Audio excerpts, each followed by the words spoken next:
বাজেটে 5টি নতুন জেলার প্রস্তাবও দেওয়া হয়েছে। একদিকে একাধিক পুরসভা এবং মহকুমা গঠনের পরিকল্পনা, অন্যদিকে কলকাতা, বসিরহাট, সুন্দরবন, জঙ্গিপুর এবং আরামবাগ 5টি নতুন জেলা গঠনের ভাবনা সরকারের। 5টি নতুন জেলা এবং সেক্ষেত্রে সেই প্রস্তাবও দেওয়া হয়েছে সরকারের তরফে। রাজ্যের মোট 5টি নতুন জেলা গঠনের প্রস্তাব দেওয়া হলো এই বাজেটে।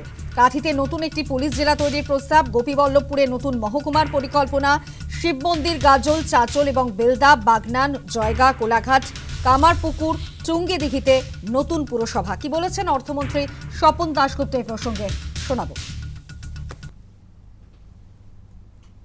প্রশাসনিক সংস্কার এর অংশ হিসেবে নতুন জেলা, মহকুমা, পুরসভা ও অগ্নিনির্বাপন কেন্দ্র গঠন করা হবে।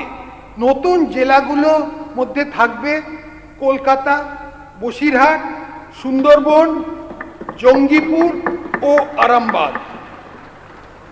কাঁথিতে একটা নতুন পুলিশ ডিস্ট্রিক্ট হবে, গোপীবল্লভপুরে একটা নতুন মহকুমা, নতুন পুরসভা হবে শিব মন্দির, গাজল, চাচল, বেলদা, বাগনান, জয়গাঁ, কোলাঘাট, কামারপুকুর, টুঙ্গিদিঘি।